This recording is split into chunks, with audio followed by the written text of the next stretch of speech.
আমি এমন কিছু ভিডিও, এমন কিছু দৃশ্য আপনাদের দেখাবো যে দৃশ্য দেখে আপনারা চমকে উঠবেন। শুধু না, এ রাজ্যের মুখ্যমন্ত্রী মমতা বন্দ্যোপাধ্যায় ও রাজ্যের ওই রাষ্ট্রের প্রধান পরামর্শদাতা মোহাম্মদ ইউনূসের ঘুম উড়ে যাবে।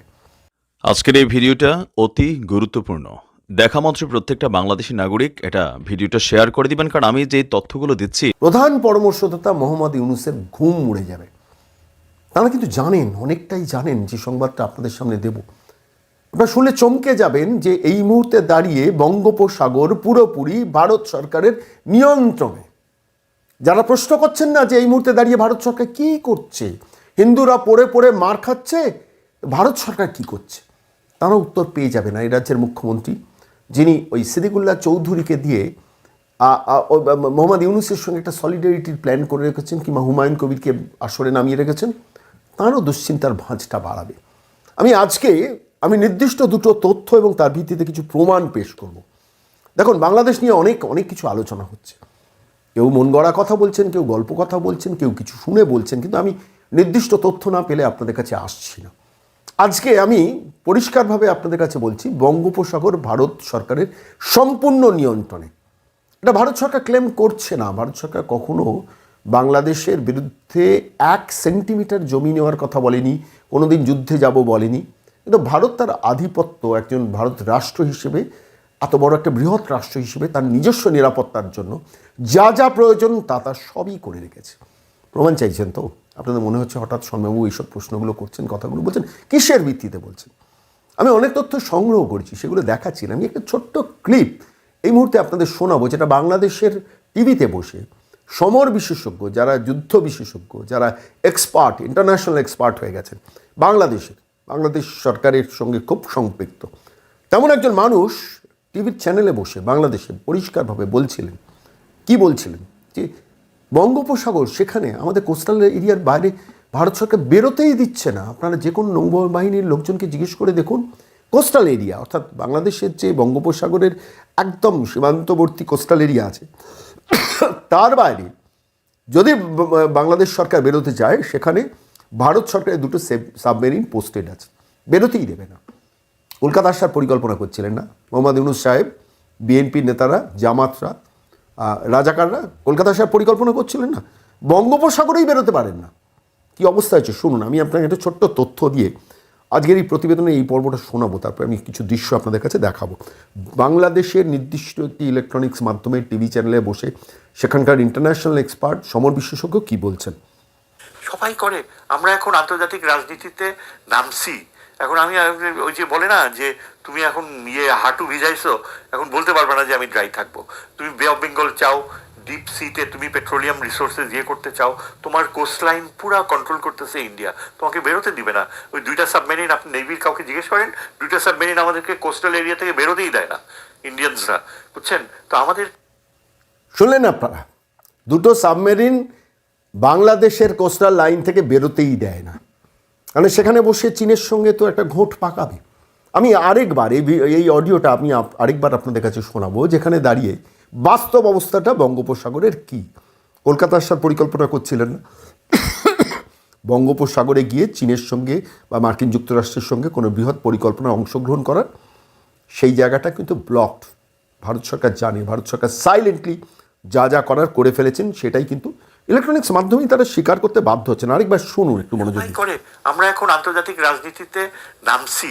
এখন আমি ওই যে বলে না যে তুমি এখন হাঁটু ভিজাইছো, এখন বলতে পারবে না যে আমি ড্রাই থাকবো।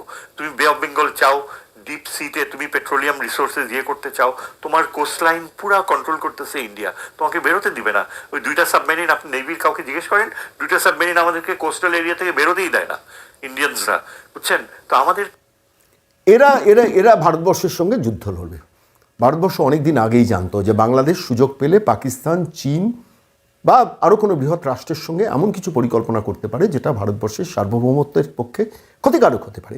সেই বঙ্গোপসাগর, যে কথাই ভদ্রলোক বলছেন, সেখানে আপনাদের মনে আছে 71-এর মুক্তিযুদ্ধে যেখানে 7ম নৌবহর এসে দাঁড়িয়েছিল, সেই সময় দাঁড়িয়ে বাংলাদেশকে স্বাধীন করার জন্য ভারত কী করেনি।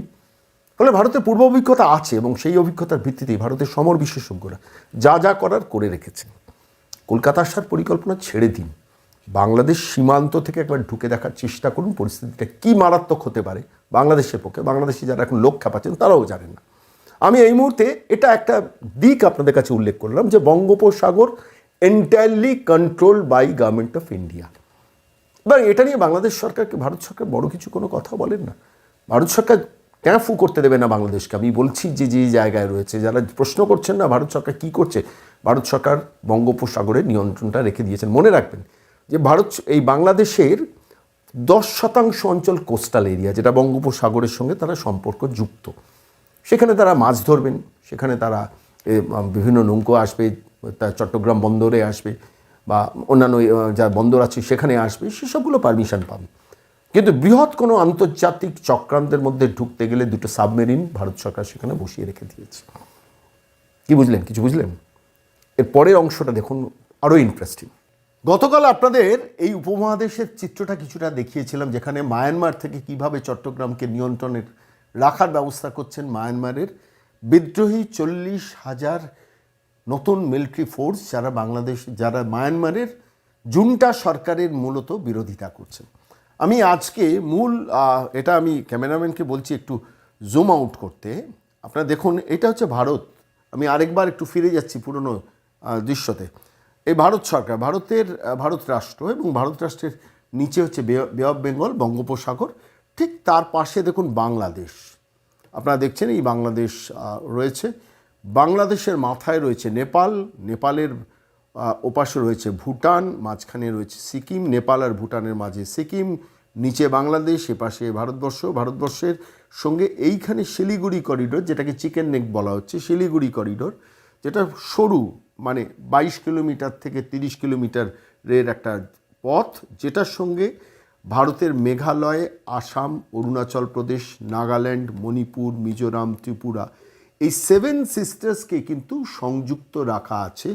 এবং এখান দিয়ে অন রোড, বাই রোড এই রাজ্যগুলোর সঙ্গে যোগাযোগ রাখা হয়।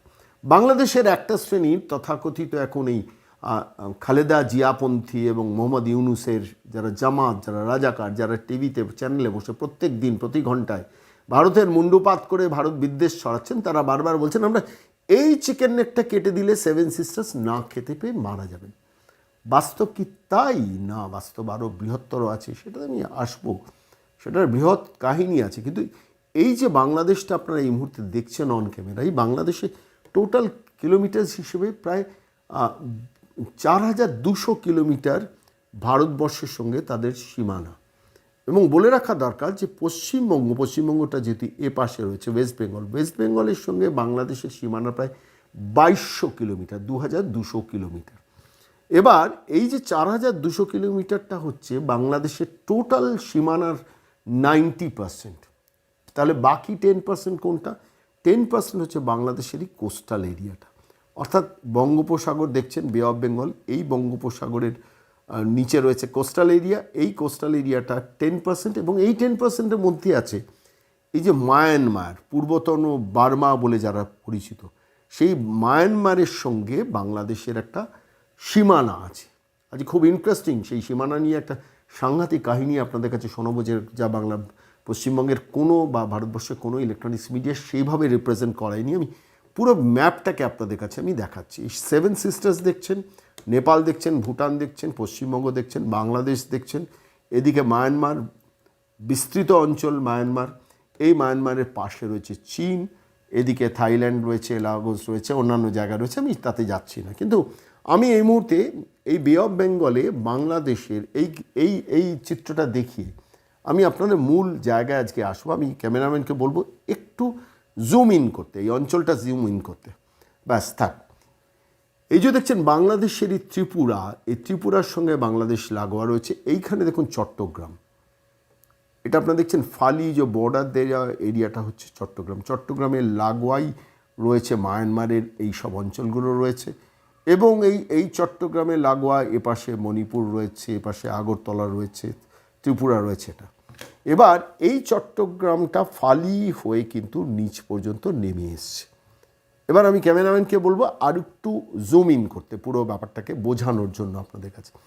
আমি প্রথমে আপনাদের কাছে দেখুন এই বাংলাদেশের বৃহত্তর বর্ডার, এই বাংলাদেশের থেকে বাংলাদেশের এখান থেকে ঢাকা কুমিল্লা হয়ে চট্টগ্রামের সম্পর্কর জায়গায় এখানে একটা ফণী জেলা আছে, এই যে যেটা আমি দেখাচ্ছি এই মুহূর্তে, ব্যাস ক্যামেরা স্থির থাক, এই হচ্ছে ফণী জেলা। এইখানে ত্রিপুরা একদিকে চট্টগ্রাম, একদিকে কুমিল্লা। কুমিল্লার সঙ্গে চট্টগ্রামের সম্পর্ক স্থাপনটা এই ফেনী জেলার ওপর দিয়ে, এবং এই ফেনী জেলার ওপর দিয়ে এখান দিয়ে একটা শেখ হাসিনা নরেন্দ্র মোদীর সঙ্গে সম্ভবত 2021-এ একটা চুক্তি সই করে সেটা ব্রিজ প্রায় 132 কোটি টাকা দিয়ে একটা ব্রিজ তৈরি করেন, যেটা আগরতলা সাবনং জেলার সঙ্গে চট্টগ্রামের সঙ্গে সংযুক্ত করে। এবং এই ফেনী জেলাটা যে কোনো মুহূর্তে ভারত সরকার কিন্তু কেটে দিতে পারে, যদিও ভারত সরকার কাটবে না, ভারতবর্ষের পররাষ্ট্র নীতি যারা জানেন তারা জানেন। এই চিকেন নেক বলে এতদিন ধরে শুনিয়েছি না, যে বাংলাদেশের একটা চিকেন নেক শিলিগুড়ি করিডোর আমরা কেটে দিলে সেভেন সিস্টার না খেতে পারবে, ঠিক একইভাবে বলছি এইখানে দাঁড়িয়ে কুমিল্লার সঙ্গে চট্টগ্রামের মাঝখানে যে ফেনী রয়েছে, ফেনীটাকে যদি ভারত সরকার কেটে দেয়, যদি প্রয়োজন মনে করে, বাংলাদেশ যদি বাড়াবাড়ি করে, তখন কিন্তু যে কোনো সময় চট্টগ্রাম সম্পূর্ণ আলাদা হয়ে যাবে। কিন্তু ভারত সরকারের পররাষ্ট্র নীতি তা নয়। ফলে চিকেন নেক হিসেবে যেটা বলা হচ্ছে শিলিগুড়ি করিডোর, তার থেকেও মারাত্মক কিন্তু কেন, চট্টগ্রাম হচ্ছে তার বন্দর রয়েছে, চট্টগ্রাম থেকে বাংলাদেশের অধিকাংশ দ্রব্যাদি এক্সপোর্ট করা হয়, ইম্পোর্ট করা হয়। ফলে সেই ফেনী ডিস্ট্রিক্টটা কিন্তু অনেকটা ভারতবর্ষের কন্ট্রোলে, যেটা বাংলাদেশের অধুনা খালেদা জিয়ার তাদের রাগ, তার কারণ এই ব্রিজটা মেনটেন করে ন্যাশনাল হাইওয়ে অথরিটি ভারতবর্ষের, এবং এর এন্টায়ার খরচ প্রাথমিকভাবে 82 কোটি টাকা ধরা হয়েছিল, সেটা 132 কোটি টাকা হয়েছে। বাংলাদেশ সরকার কোনো খরচ করেনি, সমস্ত খরচটা ভারত সরকার খরচ করেছে। ভারতীকালে সেটা উদ্বোধন হয়েছে, সেটা শেখ হাসিনা এবং নরেন্দ্র মোদী ভার্চুয়ালি উদ্বোধন করেছেন, এবং এই ব্রিজটা চট্টগ্রামের বন্দরের সঙ্গে ভারতের এই সেভেন সিস্টার্সের বিভিন্ন জায়গায় দ্রব্যাদি যাওয়া আসার ক্ষেত্রে খুব হয়, এবং এটা একটা আন্তর্জাতিক চুক্তির মাধ্যমে হয়, যে চুক্তি থেকে বাংলাদেশ সরকার চাইলেও বেরিয়ে আসতে পারবে না। আমি এইবার একটুখানি ক্যামেরা জুম করতে বলবো আমি বৃহত্তর চট্টগ্রামের দৃশ্যটা দেখানোর জন্য, যেটা মায়ানমারের সঙ্গে এই মুহূর্তে পরিস্থিতিটা। এইটা আপনি দেখুন, এই মুহূর্তে দাঁড়িয়ে এই যে বর্ডারটা দেখাচ্ছি না, এই বর্ডারটা হচ্ছে প্র্যাকটিক্যালি এই যে আপনাদের পুরো চট্টগ্রামটাকে দেখাচ্ছি আপনাদের, যেখানে চট্টগ্রামের এই চট্টগ্রামটা বেরিয়ে এসছে, এবং এই চট্টগ্রামে দেখুন কক্সবাজার এই মুহূর্তে রয়েছে। আমি একটু ক্যামেরাটা উপরে তোলার জন্য বলছি, এই চট্টগ্রামটা হচ্ছে, এই যে সীমানাটা দেখছেন, এই সীমানাটা হচ্ছে চট্টগ্রাম থেকে মায়ানমারকে ডিফারেন্সিয়েট করছে, এর মাঝখান দিয়েই নাফ নদী বেরিয়ে যাচ্ছে। আমি যেটা আপনাদের কাছে দেখাচ্ছি, একটু ক্যামেরাটা জুম করতে বলছি। এইবার দেখুন, এইবার আমরা মূল জায়গায় এসেছি, যেটা বাংলাদেশে বর্তমানে এই মুহূর্তে ক্রাইসিসের মধ্যে পড়েছে। বাংলাদেশ সাংঘাতিক ক্রাইসিসের মধ্যে পড়েছে। আমার কাছে এমন কিছু রিপোর্ট আছে, যে রিপোর্টটাতে মানে আমি দেখাবো আপনাদের কাছে। এইখানে দেখুন, এইখানে টেকনাফ, এই যে টেকনাফ জায়গাটা, এইটা হচ্ছে চট্টগ্রাম এরিয়া, খুব সরু ফালি হয়ে বঙ্গোপসাগরে নেমে এসছে, এটা বাংলাদেশের এই চট্টগ্রাম। আর এই পাশে এই যে নীল স্রোতটা দেখছেন, এই নীলটা হচ্ছে নদীটার নাম হচ্ছে নাফ নদী। এই নাফ নদীর চওড়াটা কতটা জানেন? এই নাফ নদী মায়ানমারের সঙ্গে চট্টগ্রামকে আলাদা করেছে। এইটা বাংলাদেশের সঙ্গে মায়ানমারের, যেটা আমি বলছি যে আপনাদের একদম সীমানা। এইখানে আমি দেখছিলাম 1.3, অর্থাৎ নদীর কোনো জায়গায় চওড়া হচ্ছে 1 কিলোমিটারের আশেপাশে, আর সর্ববৃহৎ হচ্ছে 3 কিলোমিটার। মানে নদীর এপার থেকে ওপার দেখতে পাচ্ছেন। এই টেকনাফ হচ্ছে, টেকনাফ জায়গাটা হচ্ছে চট্টগ্রামের, আর ঠিক উল্টো দিকে মংডু, এই মংডু হচ্ছেন মায়ানমারের। মানে এ প্রান্ত থেকে ও প্রান্ত দেখা যায় 3 কিলোমিটার রেঞ্জ ইজিলি দেখা যায়, যে কোনো গঙ্গার এপার থেকে ওপার 1 কিলোমিটার, সেটা ধরে নিন 3 কিলোমিটার কোনো জায়গায়। এইটা হচ্ছে মায়ানমারের সঙ্গে এই মুহূর্তে চট্টগ্রামের সীমানা। আমার হাতে এই মুহূর্তে একটা বিজ্ঞপ্তি এসছে, যে বিজ্ঞপ্তিটা ইউনাইটেড লিগ অফ আরাকানের যারা বিদ্রোহী সেনা, যারা এই মুহূর্তে এন্টায়ার মায়ানমারকে প্রায় কন্ট্রোলে নিয়ে এসছেন, 17টা এরিয়ার মধ্যে 11টা এরিয়া নিয়ন্ত্রণে কন্ট্রোল করে নিয়েছেন তাদের একটা বিজ্ঞপ্তি আমার হাতে এসছে 8 ডিসেম্বর। আমি আপনাদের কাছে ক্যামেরায় দেখাচ্ছি। এই বিজ্ঞপ্তিটা ইউনাইটেড লিগ অফ আরাকান, যারা এই মায়ানমারটাকে এই মুহূর্তে নিয়ন্ত্রণ করছেন, তাঁরা জারি করেছেন, পরিষ্কার বলে দিয়েছেন এই নাফ নদী এখন থেকে কেউ ব্যবহার করতে পারবেন না।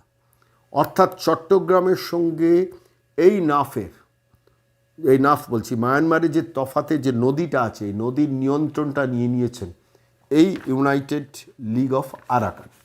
এই প্রসঙ্গে আরেকবার একটু আপনাদের গতকাল আমি কিছুটা উল্লেখ করেছি যে এখানে ক্রাইসিসটা বাংলাদেশের কোথায় তৈরি হয়েছে একটু ভালো করে ভাবুন। এন্টায়ার মায়ানমারটাকে নিয়ন্ত্রণ করছিল কারা? জুন্টা সরকার, মিলিটারি শাসন গত 2 বছর আগে, যেটাতে চীন ব্যাকিং করে, ইন্ডিয়া আউট ক্যাম্পেইন করে ভারতের মিলিটারি যে মায়ানমারে ছিল তাদের ওখান থেকে চলে যেতে বাধ্য করে চীন নিয়ন্ত্রণ করে ফেলেছিল এই জায়গাটা, মায়ানমারকে, অর্থাৎ পূর্বতন বার্মাকে।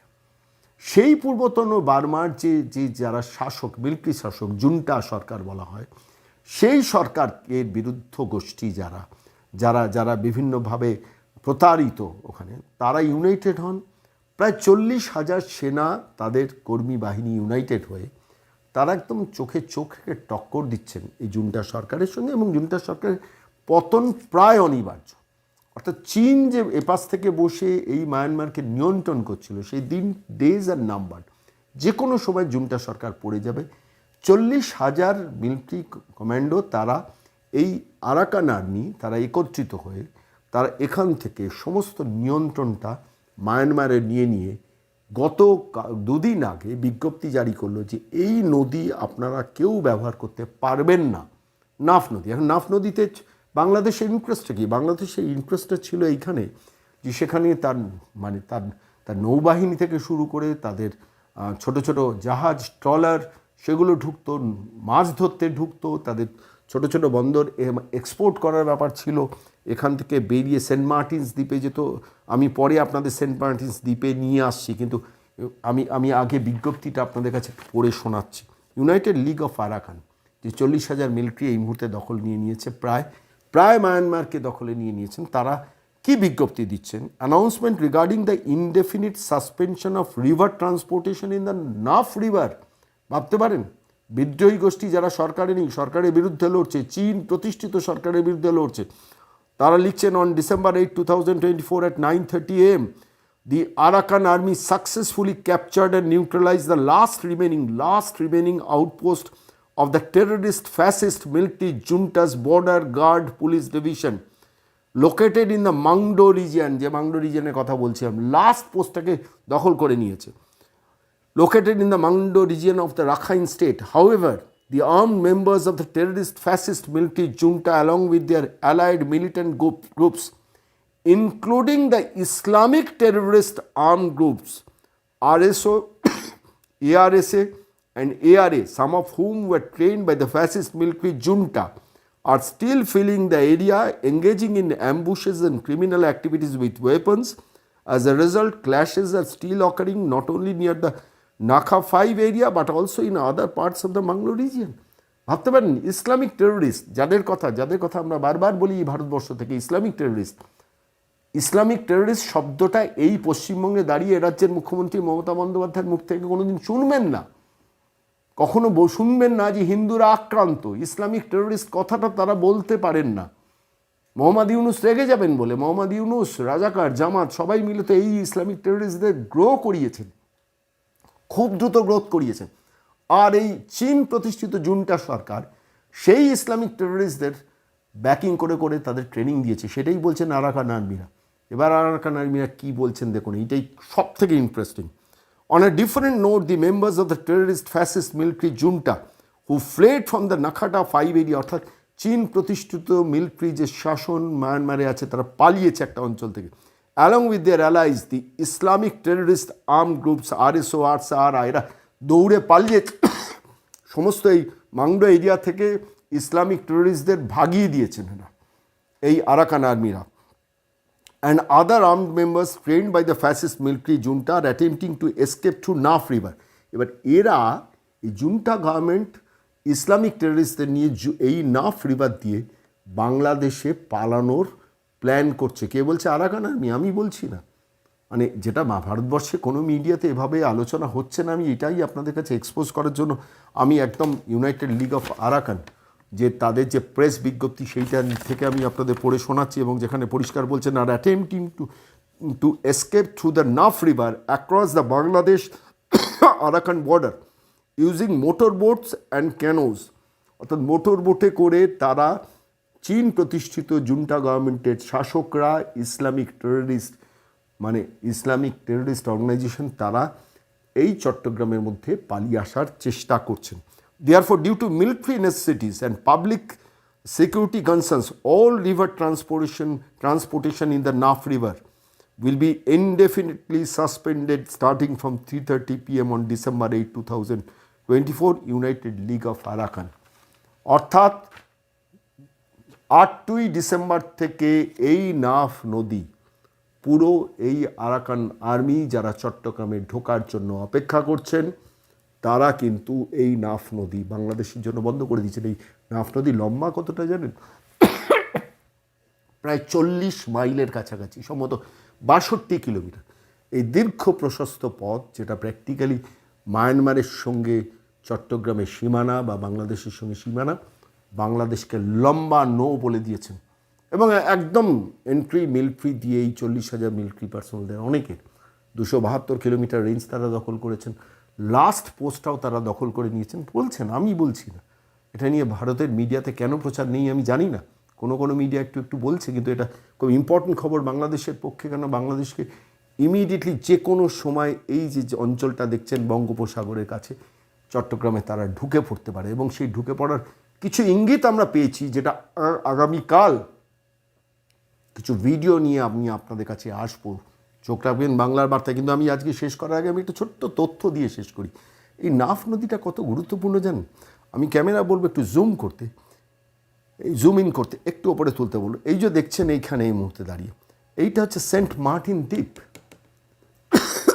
যেটা এই যে সেন্ট মার্টিন দ্বীপ, যেটা শেখ হাসিনার সঙ্গে মার্কিন যুক্তরাষ্ট্রের সমস্যা হয়েছিল, গণ্ডগোল হয়েছিল। সেন্ট মার্টিন দ্বীপ আমেরিকা চেয়েছিল, দেয়নি শেখ হাসিনা, যার জন্য এই সেন্ট মার্টিন দ্বীপে এবার জুম ইন করার কথা বলবো একটু আমি, একটু ছোটো কোন মেন স্ক্রিনে চলে আসুন। এইখান দিয়ে দেখুন এই সেন্ট মার্টিন দ্বীপে আসার রুট কিন্তু বাংলাদেশের চট্টগ্রামের এই হচ্ছে রাস্তা রুট। ফলে এই নদী বন্ধ মানে এই সেন্ট মার্টিনে আসাটা বাংলাদেশের বন্ধ। বুঝতে পারছেন সিচুয়েশনটা কোন দিকে চলে যাচ্ছে? কলকাতা আসার প্ল্যান করছেন না মোহাম্মদ ইউনূস? আপনি সেন্ট মার্টিনে যাওয়াটা আপনার বন্ধ করে দেবে কয়েকদিনের মধ্যে, করে দিয়েছে অলরেডি। এই নাফ নদীতে আপনি নামতে পারবেন না, মাছ ধরতে নামতে পারবেন না। ওই 40,000 যে আরাকান আর্মি যারা খেরো বুদ্ধিস্টদের প্রোটেকশন দিচ্ছে, যারা রোহিঙ্গাদের তাড়াচ্ছে, যে রোহিঙ্গাদের মোহাম্মদ ইউনূস ওদিকে প্রশ্রয় দেন, এদিকে মমতা বন্দ্যোপাধ্যায় প্রশ্রয় দেন, সেই রোহিঙ্গাদের তাড়া করে যাতে এপাশেও না আসতে পারে। গতকাল আপনাদের বলেছিলাম রোহিঙ্গা ধরলেই এই জলে নদীতে ভাসিয়ে দিচ্ছে, একদম নদীতে ভাসিয়ে দিচ্ছে, তাদের সম্পত্তি অর্থ সমস্ত আরাকান আর্মি ক্রোক করে নিচ্ছে। আরাকান আর্মি পেছনে ফান্ডিংটা কে করছে আমি বলছি না, আপনারা বুদ্ধিমান মানুষ, আপনারা জানেন। কিন্তু চীনও এখন অসহায়ভাবে দেখছে মায়ানমারে তাদের প্রতিষ্ঠিত জুন্টা সরকার প্র্যাকটিক্যালি পতনের মুখে দাঁড়িয়েছে। 17টার মধ্যে 11টা জোন কন্ট্রোল নিয়ে নিয়েছেন। এখনও এই মুহূর্তে যখন প্রতিবেদন পেশ করছি 2-3টে জোন ছাড়া সমস্ত নিয়ন্ত্রণ এই আরাকান আর্মির হাতে। এই আরাকান আর্মি কিন্তু পরিষ্কার তারা সংবাদ মাধ্যমের সামনে বলেছে, we don't have any problem with India, but we do have problem with Rohingyas, Islamic terrorist, এবং এদের আমরা শেষ দেখে ছাড়ব। মোহাম্মদ ইউনূস ভারতবর্ষ টেররিস্ট ঠকাবে না, কিন্তু আপনাদের তৈরি করা ইসলামিক টেররিস্টদের আরাকান আর্মি দেখে নেবেন। আর এই আরাকান আর্মিরা এই নিয়ন্ত্রণটা নিয়ে দিয়েছে। বাংলাদেশ বর্ডার, বাংলাদেশের সীমানা আজকে আরাকান আর্মিরা কন্ট্রোল করছে। ভালো লাগছে ভারতবর্ষের বিরুদ্ধে এত কথা বলতে? একটু ভেবে দেখবেন মোহাম্মদ ইউনূস, ভেবে দেখবেন বিএনপি যারা নেতা নেত্রীরা কথা বলছেন, যারা ভারতীয় দ্রব্য পোড়াচ্ছেন তারা ভেবে দেখবেন, জামাতরা ভেবে দেখবেন, রাজাকাররা ভেবে দেখবেন। তাদের ভাবার কোনো বুদ্ধি চিন্তাভাবনা নেই। কিন্তু আমি বলছি যে ঘটনা ঘটেছে এই নাফ নদীতে, এই ঘটনা কিন্তু একদিকে মোহাম্মদ ইউনূস, একদিকে এ রাজ্যের প্রশাসক মমতা বন্দ্যোপাধ্যায়ের কিন্তু ঘুম কেড়ে নিচ্ছে। তার কারণ ইসলামিক টেররিস্টরা বিপন্ন হলে ওপার বাংলা এপার বাংলার এই দুই মুখ কিন্তু কেমন যেন তাদের মুখটা ফ্যাকাশে লাগে। ঠিক বললাম কি ভুল বললাম আপনারা ভালো থাকুন। আসসালামু আলাইকুম।